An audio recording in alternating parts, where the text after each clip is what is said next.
ফিন অ্যালেনের catch ঘিরে বড় বিতর্ক, সত্যি আউট নাকি বড় ভুল সিদ্ধান্ত? বন্ধুরা, আপনারা যদি দেখতে চান তাহলে ভিডিওটি শেষ অবধি দেখতে হবে, চ্যানেলটিকে সাবস্ক্রাইব করে একটা লাইক দিতে হবে এবং নোটিফিকেশন বেল আইকন দাবাতে হবে। কলকাতা নাইট রাইডার্স তাদের হোম গ্রাউন্ড ইডেন গার্ডেন্সে লখনৌ সুপার জায়ান্টের বিরুদ্ধে গুরুত্বপূর্ণ ম্যাচে ব্যাট করতে নেমে শেষ পর্যন্ত 20 ওভারে 4 উইকেটে 181 রান তোলে।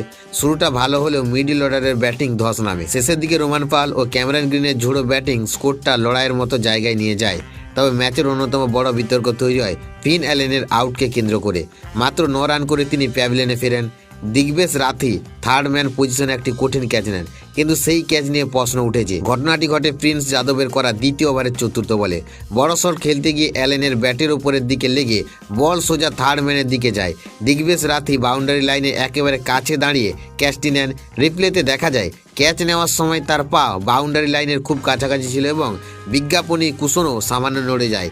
কমেন্ট্রিতে আকাশ চোপড়া বলেন, প্রথম নজরে মনে হচ্ছিল পা বাউন্ডারি ছুঁয়ে থাকতে পারে, তবুও ফিল্ড আম্পায়ার এই সিদ্ধান্ত তৃতীয় আম্পায়ারের কাছে পাঠাননি। এখানেই প্রশ্ন উঠেছে, ভুলটা কার? অনেকের মতে ফিল্ড আম্পায়ারের উচিত ছিল সিদ্ধান্তটি রিভিউতে পাঠানো। অন্যদিকে অ্যালেন নিজেও ডিআরএস নেননি, ফলে বিতর্ক থেমেই গেল।